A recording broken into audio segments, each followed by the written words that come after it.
Да. Какви предмети имате? Имаме материали. Добре. С материалите какво учите? Ами имаме зоните са математика, сензорика, науки, като за четене, като на мира, като за изкуство. А по сензорика, какво представлява сензорика? Сензорика представлява... Не мога да се сетя. Какво правите в къта на сензорика? Като на сензорика... Изправи се прав. На сензорика имаме купчета и да строи неща. Хубаво ли е в училище? Да. Защо? Защото не се карат като в частните училища и защото второ е красиво и приятно. И не работим, защото е много хубаво. И когато влезем, можем да кажем здравей, а не да е като тихо, сяде на мястото си и да ни се карат и да ни наказват и за това. Карате ли се в училище? Някой път? Ами някой път да. Някой път да, някой път не. И като се скарате, как се решавате проблемите? В къта на мира. И какво правите там? Там си казваме как се чувстваме и какво искам и се извиняваме. В обществото ни назрява момент, в който трябва да си дадем много ясна сметка дали образованието, което получават децата ни в училище, ги подготвя реално за живота и за това, което ще им се случи като възрастни. Учебната година започва на първия понеделник от месец септември, но всъщност тя започва още през лятото за нашите учители. Защото нашите учители подготвят цялата среда, в която ще работят децата, както и изследователската програма през лятото. Ами, казвам се Гергана, аз съм учител на първи клас в второто прогресивно училище в България. Това е един модел, който тепърва се развива. Модел от различни инструменти и методи, които ние се опитваме да обединим в едно, за да могат децата, които са тук при нас, да получат знанията и уменията, които са им необходими за живота. То е симбиоза от различни неща. Прогресивният модел при нас в момента това е Монтесори среда, това е JumpMat, това е изследователска програма, това са едни изследовани занимания, които допълнително развиват децата, дали те ще бъдат изкуство, драма, музика. Инструментите, които ползваме, които са свързани с взаимоотношенията между децата, учителите в това училище, започват, както казахме, още от сутринта. Те имат един от инструментите е самото сутрешно кръгче. Когато те дойдат сутрин на сутрешното кръгче, те споделят. Друг инструмент, който ползваме в училище, това е кътчето на мира. Това е едно място, където децата сядат един срещу друг, когато имат някакъв конфликт помежду си, някакви разногласия. Самото кътче на мира има възглавнички, има цвете, което децата си предават, има свещ. Идеята на това кътче е да отговорят на няколко въпроса, които са оставени там. Единият въпрос е как се почувствах, има въпрос как можем да решим проблема и сами стигат до решението на проблема си. Всеки от тях изразява това, което изпитва в момента. Идеята на това кътче на мира е ние да не се нападаме, когато седнем там, да не казваме ти направи това, ти, а казваме аз се чувствам така.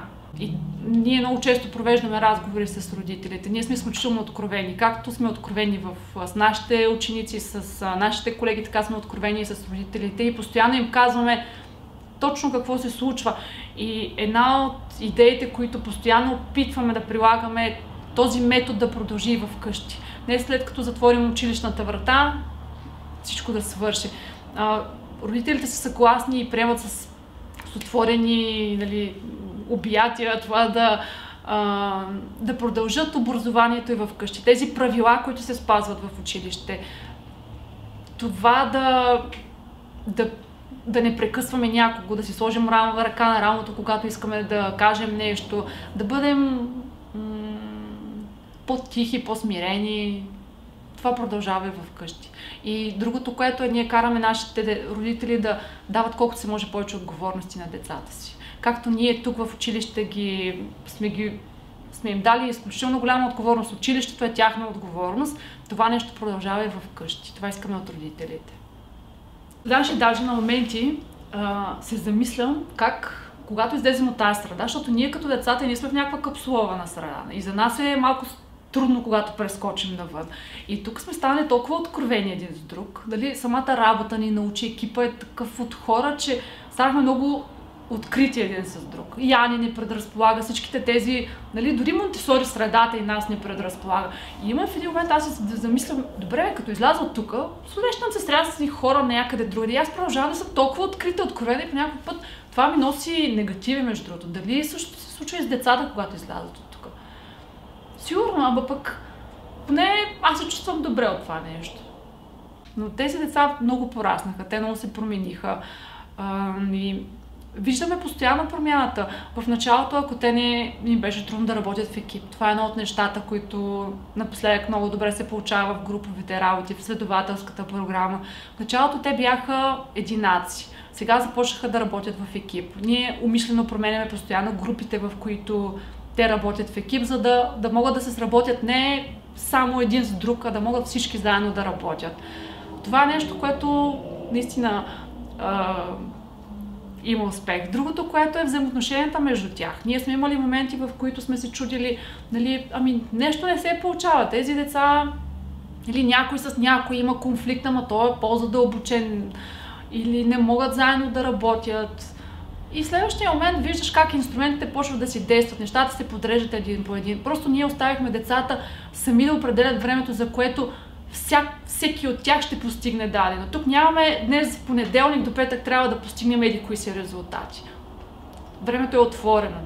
Дали едно дете ще мине от понеделник до петък и ще постигне резултатите, които сме заложили, независимо дали са академични или във връзка с взаимоотношенията със своите съученици, този период е отворен. Ние продължаваме. Петък, след петък има понеделник. Той само определя кога ще стигне до крайната точка. И коя всъщност крайната точка.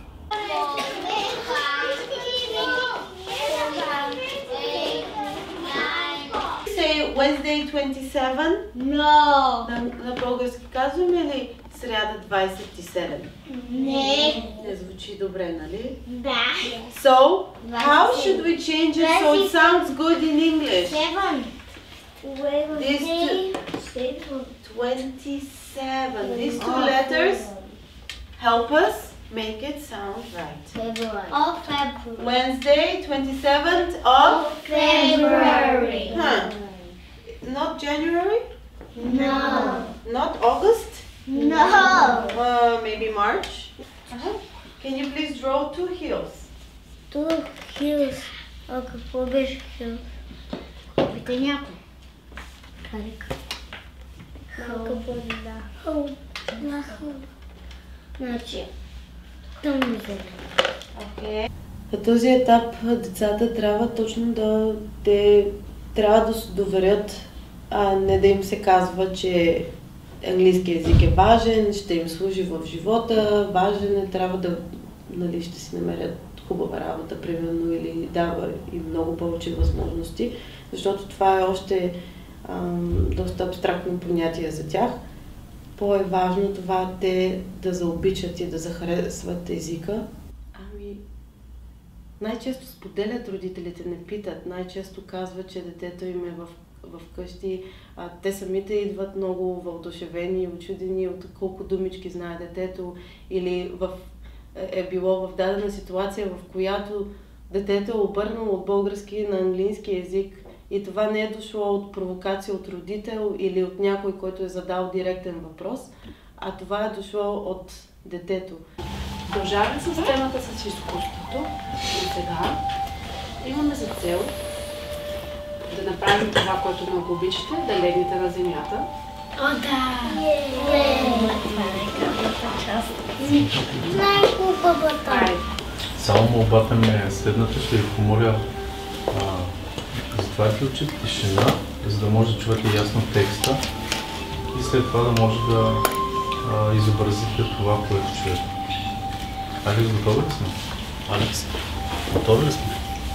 Айде, затворете очите, слушайте леко музиката и си представете това, което Бенци чете. Хайде, готови ли сме? Тихо ветерец повяе реч, ясна пролет иде вече. Чу го раното кукиче, мило белокрило птиче, щом го чу и кукуряка, разцъфтя из хръсталака.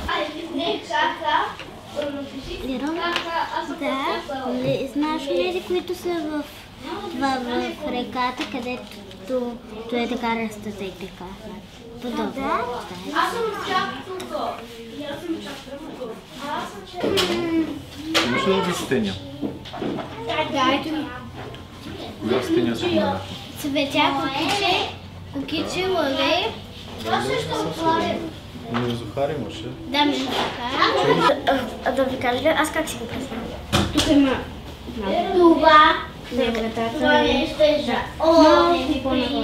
Нашата класна стая е разделена на отделни зони. Имаме зона практически живот, в която децата упражняват фината си моторика. Имаме зона по изкуство, която е любима на децата, сензорика, която пък е първа стъпка към геометрията, в която се развиват различните сетива, математика, български и науки, които всъщност са части от стаята на първи клас, в които попиваме академични знания, имаме кът за четене, малка библиотека, в която децата могат да седнат, да прочетат любими книжки. Всеки един наш ден започва с утрешна среща. Всички ние се събираме в кръгче на земята, сядаме по два определени начина и започваме деня си приятно и забавно. Сутрешната среща има 4 стъпки. Първата стъпка е поздрав, който представлява ето това. Добро утро, Мира, радвам се да те видя. Здравей, Ива, радвам се да те видя. Децата се поздравяват по ето този начин, като по този начин се гледат в очите, комуникират помежду си и наистина започва деня си по-приятно.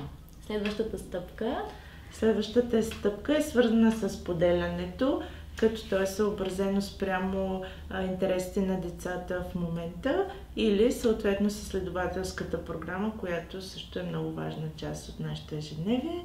Трета стъпка от нашата сутрешна среща е активност. Залагаме много на профила на IB, като се стараем и ние учителите да обновяваме профила спрямо международния стандарт IB, като сме любознателни, търсещи, поемащи рискове, отговорни към собственото си развитие, като по този начин, съзнавайки, че сме модел за подражание във всички наши деца, се стараем да попиват от това, което ние показваме в ежедневието си и в работата си с децата. Истината е, че ние целим да изградим този профил в нашите ученици и ние сме такива, и ние трябва да бъдем такива. Един от родителите сподели, че в игра в къщи на асоциации е казал приятел и детето е отговорил учител, което показва каква роля имаме ние при децата. Всъщност ние сме техни приятели, хора, на които могат да разчитат, хора, които им дават знания. Всички учители преминахме през курс на обучение, който включваше методика на JumpMath, методическо обучение по международния стандарт IB, както и нашите класни стаи са в една подредена Монтесори среда, като нашата цел е с автодидактични материали децата да развиват своите умения, както и да придобиват знанията, които са им необходими в живота. Изследователската програма децата влизат в различни роли. Влизат в роля на учен, експериментатор, на пътешественик. В една от темите, къде се намираме в пространството, учихме за различните континенти, за различните държави. Децата имаха възможност да се потопят в Мексико, като опитват от храната и танцуват музиката, слушат музиката, танцуват танците на Мексико, запознават се с географските особености, с специфичните дрехи, дори с езика и Последната стъпка е съобщението. Всяка сутрин ние записваме съобщение на дъската. Добро утро, прогресивен клас! Днес е датата, радваме се да ви видим. Децата отдолу, преди да започнем сутрешната среща, рисуват, записват различни неща. Всъщност напоследък дори те след обед сами ни изненадват, като записват сами съобщението, което много, много ни радва.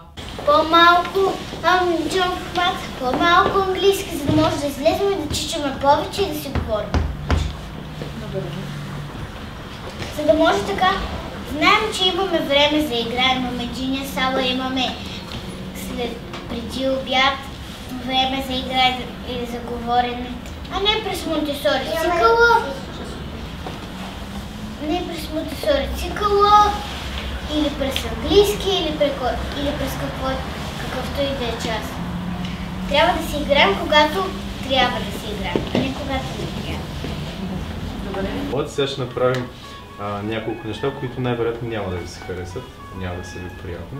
И след това ще ги анализираме и ще обсъдим кой ви е накарал да не се чувствате приятно. Някой може да е приятно, знаеш ли. И ако това не се случи някъде, как бихме реагирали? Окей, съгласен ли сте да направим? Али, сте съгласен ли си? Не. Добре. Ще прескочим.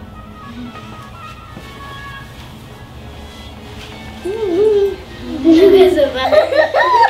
Не така. Всички сме ягъл смивки. На вас. Ама Алекс не, той е ял Анчо смивки. Не! Бяхте по-готвени малко или много. Добре, какво ви Можете. Може ли само? Какво ви причинихме сега? Като изключим смеха, представете си, че това ви се случи някъде на улицата, дето някой мина покрай тебе гриля и така почне. Някой непознат. Да, непознат. В случая ние сме се познати, познаваме се от... Ужас, ако е непознат, не. Как се почувстваш? Гадно. Какво би направил, за да разрешиш тази ситуация, без да използваш примерно думи или да влизаш в конфликт с? Песен на Моцарт няма. Има музика на Моцарт, но сега ще пуснем Бохемска рапсодия на Queen. Добре. И вашата цел каква е? Докато слушате тази музика, да нарисувате това, което усещате чрез музиката.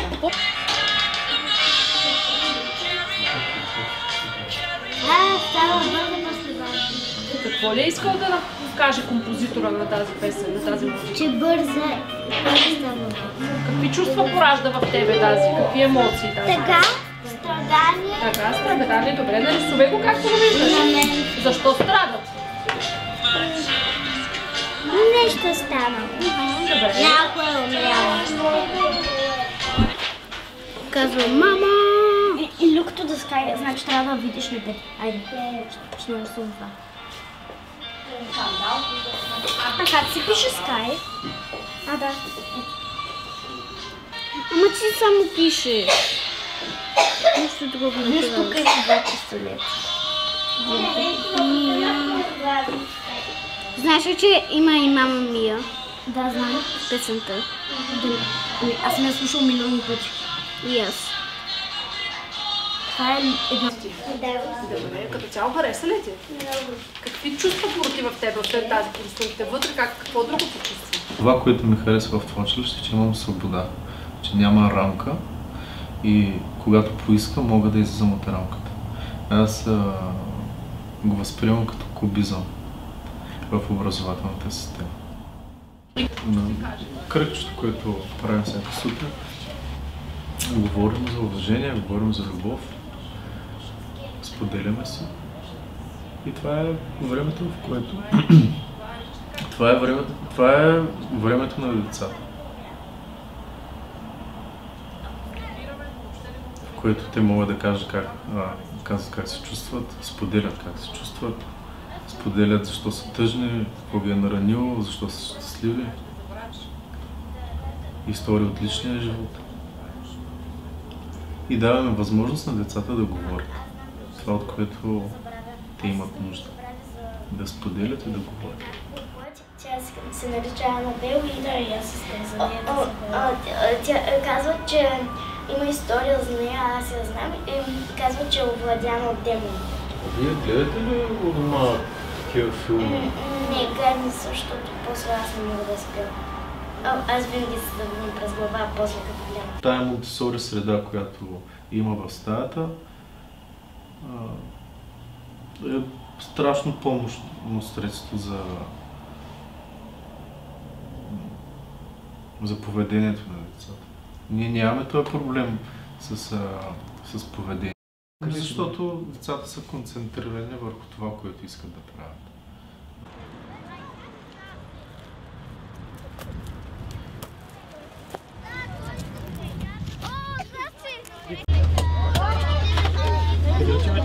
На плуване. Може да плуваш? Да, без нищо даже.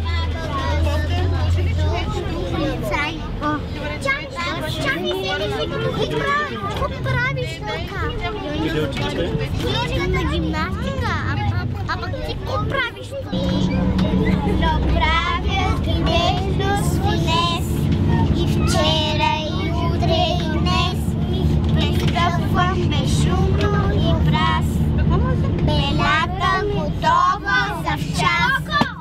И гледам. Ай, сега въртим въртлето, деца. Той ли сте? Ай, въртим. Давайте. Алекс, тишина. Въртете. Айде, дечица, наклончета към едното кръче, към лявото ви кръче. То се намира в тази посока. Тони, който е натам, и ви, който е натам. Скача.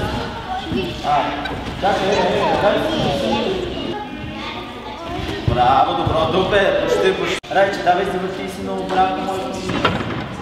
Така, ръцете ни, дей като блоки и така да ги държиш себе си. Давай.